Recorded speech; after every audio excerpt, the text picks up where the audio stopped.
歡迎大家收睇 JL Channel 乒乓遊學教路，我係乒乓波教練林教練 Jeffrey。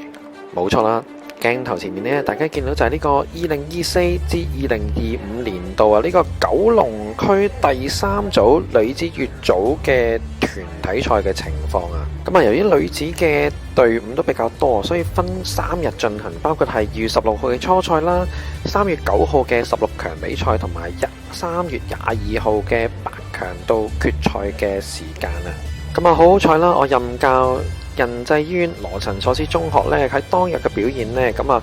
創出學校嘅歷史啊，咁啊首次為學校喺女子隊方面就攞咗第3名。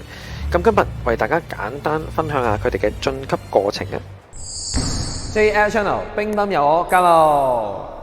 咁啊，女子乙組嘅團體賽都係採用翻呢個奧運嘅賽制，就係第一分係雙打，然後4個單打。咁我哋首先8強裏面呢，就對住一個傳統嘅名校基督教香港信義會信義中學。咁佢哋 Group 13嘅首名出線啊，咁啊實力非常強橫啊。由於佢哋嘅雙打都非常之配合啊，咁我哋喺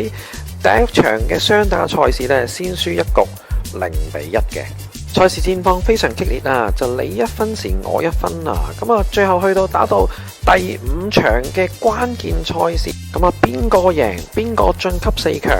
咁亦都當大家懷疑會唔會再一次8強飲恨嘅時候呢，咁我哋派出我哋嘅王牌隊長劉隊長啊，把守最後一關嘅單打，咁佢都不負所託啊，咁啊最終憑住佢嘅將士用命啊，咁啊克服咗長交嘅困難，勝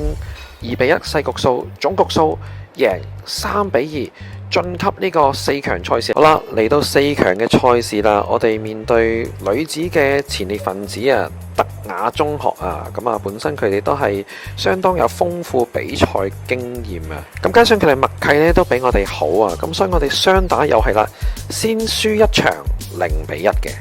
好啦，雙打先輸一場嘅情況下，咁我哋單打追翻一局，然後第3分嘅單打又輸一場，咁啊變咗第4分嘅單打就係關鍵啦。咁對方嘅整體水平都比我哋高啊，同埋雙打包括單打呢，整體水平都比我哋強啊。咁我哋第4分關鍵嘅單打呢，都唔係咁好彩，輸0-2啊。咁所以呢，總局數輸3-1，咁就無緣晉級決賽，咁啊只能夠爭季軍啦。好啦，嚟到季軍戰啦，我哋吸收咗呢個8強同埋4強賽事嘅雙打失利嘅情況啊，我哋面對保良局第1張永慶中學嘅傳統乒乓勁旅啊，咁我哋喺雙打方面呢都作出簡單嘅調整啊，咁啊最後憑住佢哋嘅雙打嘅默契同埋最後嘅出色嘅表現啊，咁我哋首次喺呢場賽事呢先領先一場1-0細分贏2-1。